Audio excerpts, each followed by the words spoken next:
ওহে ইমানদারের আল্লাহর কাছে সাহায্য কামনা করো, আল্লাহর কাছে সাহায্যের ভিখারি হও। ধৈর্য আর নামাজের মধ্য দিয়ে, ধৈর্য আর নামাজের মধ্য দিয়ে সাহায্য চাইলে যিনি সবরকারীদেরকে বিজয়ী বানায় দিবেন তিনি কে? তেমন কোন হাতিয়ার মুমিনের জীবনে ছিল না। মক্কার জীবনের 13টা বছর কেটে দেখেন, মদিনার জীবনের নবীজির 10টা বছর আপনি ঘেটে দেখেন, তেমন কোন অস্ত্র শস্ত্র নিয়ে বিজয় হয় নাই। সবর আর নামাজ দিয়ে যিনি বিজয় দিয়ে দিয়েছেন তিনি কে? আউয়ালু মান ইউদা ইলাল জান্নাত হামিদুন। আল্লাহর জান্নাতের ভিতরে প্রথম কাতারের জন্য মালিক সেদিন আমাদেরকে খুঁজবেন, দাঁড় করায় দিবেন। দলে দলে সেদিন প্রথম কাতারে দাঁড়াবেন। আল্লাযীনা ইয়াহমাদুনাল্লাহা ফিস সাররাই ওয়াদ দাররা। সুখে দুঃখে কষ্টে আনন্দে যারা প্রশংসা করেছে তাদেরকে যিনি ডেকে ডেকে প্রথম কাতারে দাঁড় করায় দিবেন তিনি কে? এই আমাদের মাহফিলের সবক শুরু হয়ে গেছে। সুখে দুঃখে প্রশংসা লাগবে কার? সুখে দুঃখে আল্লাহর প্রশংসা লাগবে। আস্তে বললেও যিনি শুনবেন তিনি কে? জোরে বললেও যিনি শুনবেন তিনি কে? উচ্চ কণ্ঠে বললেও শুনবেন যিনি তিনি কে? তো সবাই মিলে একটু মন দিয়ে বলি আলহামদুলিল্লাহ। আল্লাহ পাকের প্রশংসা আদায় করে দুরুদ এবং সালাম পড়ছি সাইয়্যিদুল মুরসালিন, খাতামুন নবিয়্যিন, ইমামুল মুরসালিন ওয়ান নবিয়্যিন মুহাম্মাদুর রাসূলুল্লাহ সাল্লাল্লাহু আলাইহি ওয়াসাল্লামের উপরে আল্লাহ পাক আমাদের দুরুদ এবং সালামকে কবুল আর মঞ্জুর করুক। সকলে পড়েন আমিন। সূরা বাকারা থেকে আমি খুব অল্প স্বল্প তিনটা আয়াত তেলাওয়াত করছি। একটু সবাই বলেন তো কয়টা? যদি আল্লাহ রাব্বুল আলামিন তৌফিক দান করেন এই তিনটা আয়াতের তাফসীর যদি শুনে যেতে পারি, সব কত? আল্লাহর হাবিব ইরশাদ করেন, খায়রুল লাকা মিন আন তুসাল্লিয়া মিয়াত রাকাত। 100 রাকাত নামাজ পড়লে যেমন সওয়াব হবে, এক এক রাকাতে এর চেয়ে বেশি সওয়াব যিনি দিয়ে দিবেন তিনি কে? তিনটা আয়াত যদি তাফসীর শুনে যেতে পারেন সব কত? এক একটা আয়াতে যদি 100 রাকাতের বেশি সওয়াব হয়, তিনটা আয়াতের ভিতরে 300 রাকাতের চাইতে বেশি সওয়াব হবে। জোরে করে আল্লাহু আকবার। এরকম মাহফিল কি আমরা শুনে যাব না উঠে চলে যাব? যারা যারা শুনে যাবেন দিল নিয়ে একটু আমরা বসি, মন থেকে মাহফিলে কথাগুলো শুনি, সবাই ইস্তেগফারে থাকে, আল্লাহর কাছে ইস্তেগফার করতে থাকে। আল্লাহ রাব্বুল আলামিন ইরশাদ করেন, ইয়া আইয়ুহাল্লাযীনা আমানু ইসতাঈনু বিস-সাবরি ওয়াস-সালাহ ইন্নাল্লাহা মা'আস-সাবিরিন।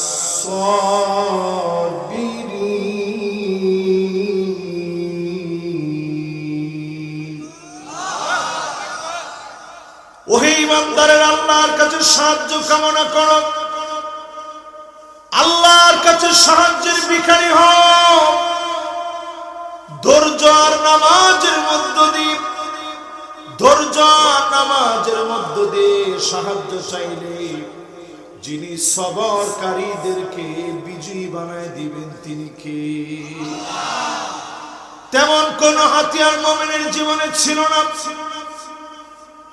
মক্কার জীবনের 13টা বছর কেটে দেখেন, মদিনার জীবনের নবীজির 10টা বছর আপনি ঘেটে দেখেন, তেমন কোন অস্ত্র শস্ত্র নিয়ে বিজয় হয় নাই।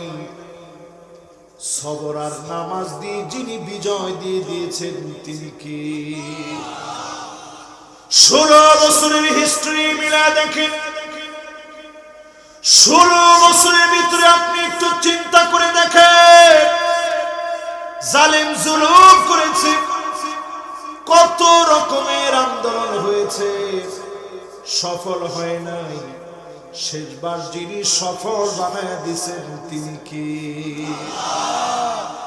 এমন ধর আল্লাহ রাব্বুল আলামিন এখন ধরলেন, এমন ভাবে আল্লাহ এখন পাকড়াও করলেন, আনসারদেরকে পরিকল্পনা নিয়ে নামানো হয়েছে, রিকশাওয়ালাদেরকে নামানো হয়েছে, পল্লী বিদ্যুতের কর্মীদেরকে নামানো হয়েছে, হিন্দুদেরকে মুসলমানের বিরুদ্ধে দাঙ্গার জন্য নামায় দেওয়া হয়েছে। ঠিক কিনা বলে? কোন আন্দোলন সফল হবে না, কারণ সবরের পরে যিনি মুমিনদের বিজয় দিবেন তিনি কে? কথা কি আপনারা সবাই আমার কথা বুঝতেছেন? সবাই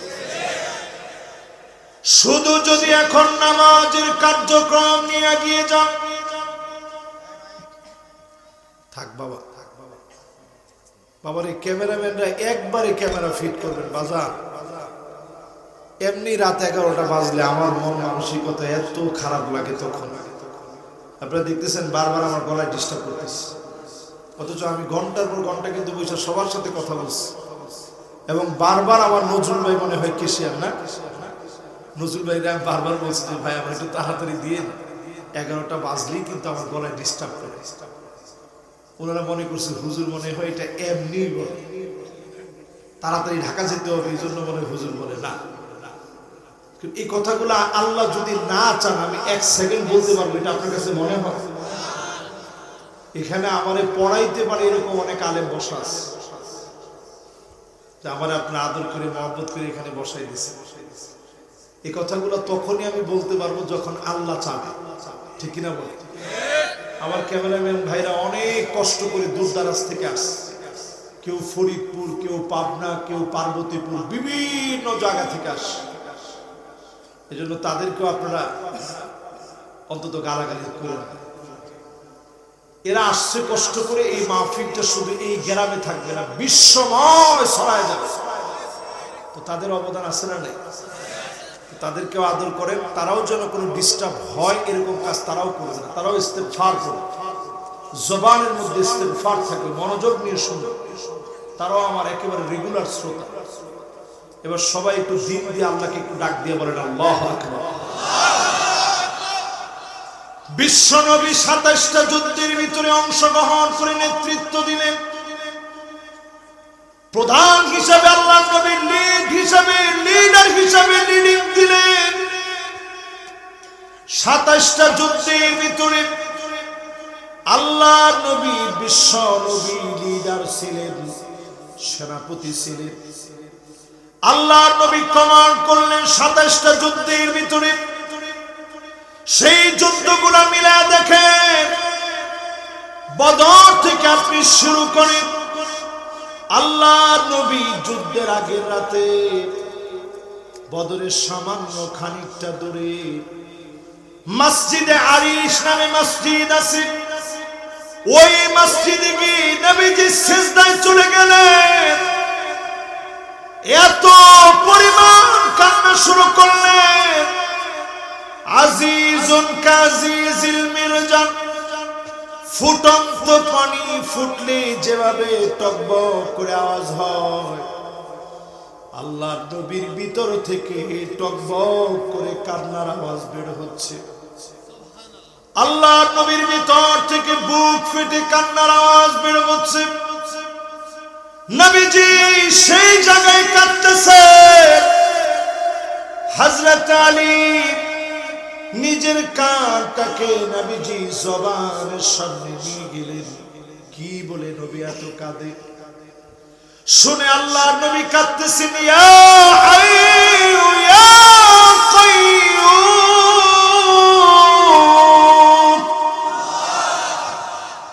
বলেন তো কি বলে কাঁদতেছে? সবার কি নামটা মুখস্থ আছে? একটু জোরে সোরে বলেন তো। ইয়া হাইয়ু ইয়া।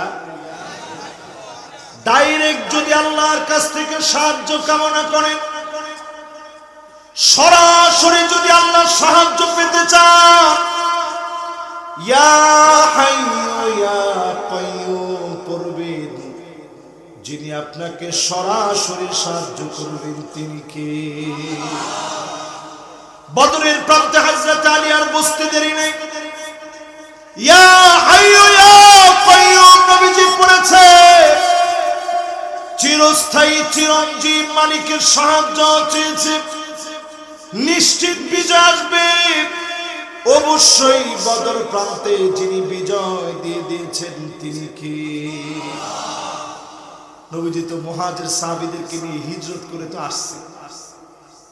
আনসারদেরকে মাত্র মদিনা থেকে নবীজি নিছে।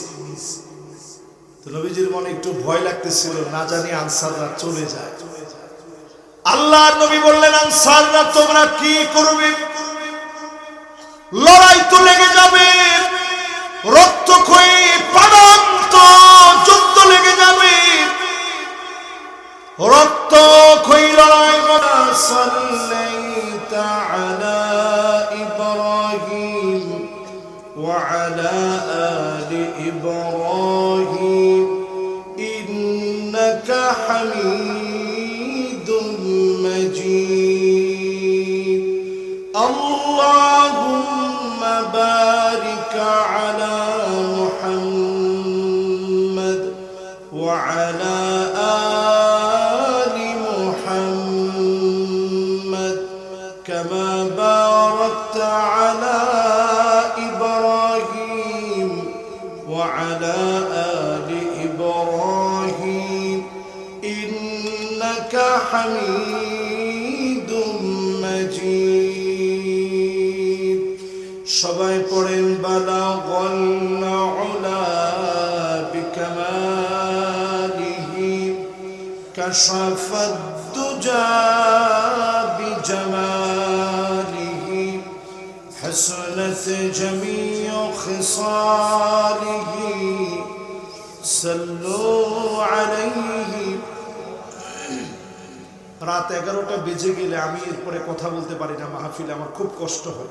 কেন যেন 11টা বাজলেই আমার মাহফিলে কথা বলাটা আমার জন্য খুব কষ্ট হয়ে যায়।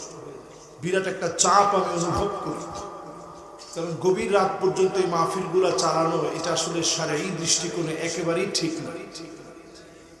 আমার ঠিকও তো কন্যা। এই যে আশেপাশে অনেক মানুষ আছে যারা একটু আরাম করে এখন ঘুমাবে, সবাই তো মাহফিলে আসে না, এদের ঘুমের ডিস্টার্ব হবে। এজন্য অনেকেই মনে মনে আমাকে বদদোয়া দিবে যে হুজুর আইসা এত রাত্রে ওয়াজ শুরু করছে। তো আমি এই জন্য দুঃখ প্রকাশ করে নিচ্ছি, যদি আরেকটু আগে 9টা থেকে যদি আমি আমার মাইকটা পেতাম তাহলে কথাগুলো আরো সুন্দর করে বলতে পারতাম। যেহেতু একেবারে অল্প সময়, স্বল্প কথায় আজকের এই মাহফিলে যাদেরকে নিয়ে বসছি, সম্মানিত হাদরাত উলামায়ে কেরাম, ফুদালা কুরামা আইম্মা, উপবিষ্ট সম্মানিত মুরব্বিয়ান ইজাম, তারুণ্যের উচ্ছ্বাস, দিক দিগন্তের দিকপাল তরুণ প্রজন্মের আমার তরুণ ভাইরা, এই মুহূর্তে পর্দার অন্তরালে সমন্বত হয়ে শুনছেন আমার মা এবং বোনেরা, সাংবাদিক বন্ধুগণ, সবাইকে জানাচ্ছি উহাইয়িকুম বিতাহিয়াতিল ইসলাম, আসসালামু আলাইকুম ওয়া রাহমাতুল্লাহি ওয়া বারাকাতুহু।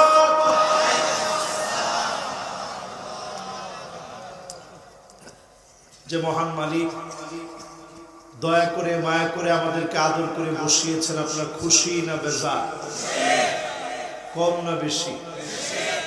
এই মাহফিলটার বয়স কিন্তু 1 বছর 2 বছর না, কত বছর? 50 বছর পরে আজকে আমার মতো একজন নালায়েককে আপনারা দাওয়াত দিচ্ছেন। আজকে আমি এখানে দাওয়াত পেয়ে ধন্য। শুরু করতে চাই মালিকের প্রশংসা দিয়ে। যতটুকু মহব্বত আছে মহব্বত সবটুকু উজাড় করে দিয়ে পড়েন আলহামদুলিল্লাহ। আমি কইছি যতটুকু মহব্বত আল্লাহর জন্য আছে সবটা দিয়ে আল্লাহর প্রশংসা আদায় করে। এত আস্তে সিরাজগঞ্জের লোকেরা একটু হিম্মত নিয়ে তাজা কণ্ঠ নিয়ে বলেন তো আলহামদুলিল্লাহ। এটা কিন্তু সিরাজের গঞ্জ, এর চতুর্দিকে শুধু আলো আর আলো। জোরে কোন আল্লাহু আকবার। এই মুবারক মাহফিলে যারা বসে একটা লোক আমরা কৃপণতা না করি, দিল থেকে আরেকটা বার সবাই পড়েন আলহামদুলিল্লাহ।